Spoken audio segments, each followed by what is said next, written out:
Hey, Girl Gang.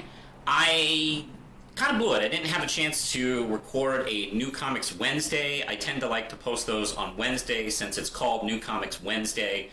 And I haven't been able to get a chance. It's been a very busy week. Lindsay and I had an anniversary. We had the Mystery Science Theater 3000 live event. And we both have been very busy. She has Hampton Comic Con to show up for. I've had a few things I've had to keep going with. So things post late. But instead of doing the series in the normal format, what I'm going to do is I bought 4 comics this week. I bought Unstoppable Wasp, #1, Surrey, #1, Justice League, #10, and Life of Captain Marvel, #4. And I'm going to post a review of each one of those comics over the next couple of days, so I can give them some solo attention. Tomorrow I'll be reviewing this one, and so on and so forth.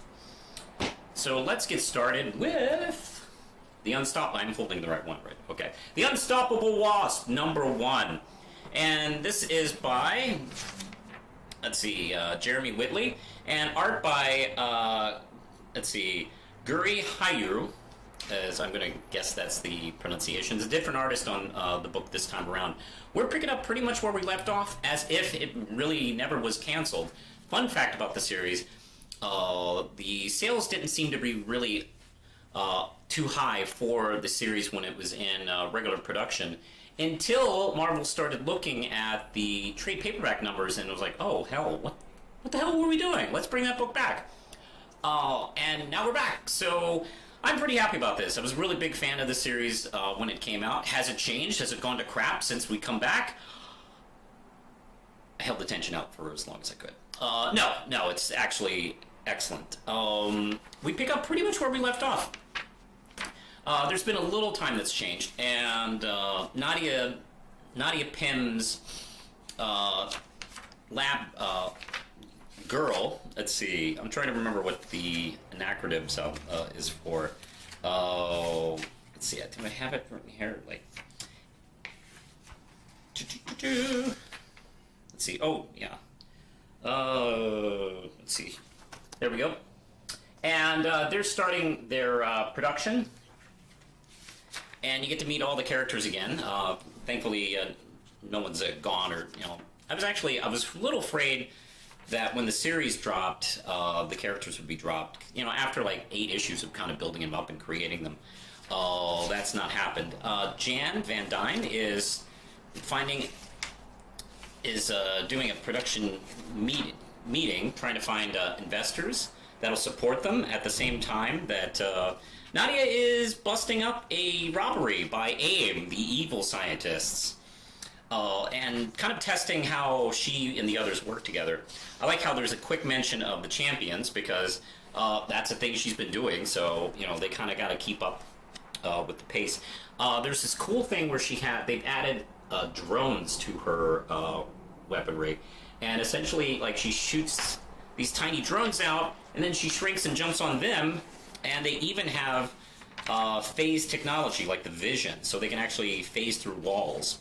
They're actually really cool. There's a really fun conversation about her talking to one of the girl scientists, them suggesting maybe we should come up with a cooler name than drones, and Nadia replies that's accurate. There are drone yellow jackets. That's actually kind of fitting. And of course she goes back and forth. Their leader, the Seeker, actually turns out to be a character that Nadia's met in the previous series. She escapes, but let's see, she's busted up the robbery. And good news, there's great news. Jan's seminar was successful. I mean, after all, she's an Avenger. That means she saved those guys in the meeting probably 80 times already. So they're probably willing to listen to her. Anyway, they're willing to give them a chance, but the schedule got bumped up for 2 weeks, and she's not sure if she's ready in 2 weeks to get everything together for the presentation. And the Seeker got away, so she might be seeing them. Not to mention the fact that the Seeker tells her during their fight that her father actually might be alive, Hank Pym. Oh, by the way, dead doesn't stay dead in comic books. It's just, you'd think these characters would be used to it by now. You know how they say no one lives forever? In comic books, no one dies forever. So that might be a ongoing story arc. Might be. Yeah, it is going to be an ongoing story arc. Who knows when that'll erupt. Let's see, I do miss the original artist, but boy, do I love this current artist. This artist has been on doing the covers for the Marvel Rising specials, and I've absolutely loved it. And there's kind of an animation style that looks absolutely pitch perfect, and you can actually almost feel the motion. These almost look like still frames from a really well done animated series. But it's not. It's a comic book. It's really nice. I'm very happy to have this book back. If you didn't give this book a chance the first time around, it's available in trade, and they so wisely at the end say, hey, check out our next issue in the 2 trades. I agree with this. Check out the next issue. Find these 2 trades. She's a wonderful character, and Whitley writes her the best. She's appeared in a few other titles, but I don't feel like they ever really capture her as perfectly as he does. So dig this up. It's 5 out of 5 RAM chips. Had a lot of fun with this one. Now tomorrow we're going to talk about Suri, and after that Justice League, and I believe Life of Captain Marvel. So hey, if you like this channel, don't forget to like and hit the notification bell and subscribe to The Real Manos. You can also follow me on the Twitters and the Facebooks at The Real Manos. Real Manos on Facebook. I have a comic book of my own coming out, Red Knight. Follow that, and you can check out news, how it's coming. And you can support this channel on Patreon as well.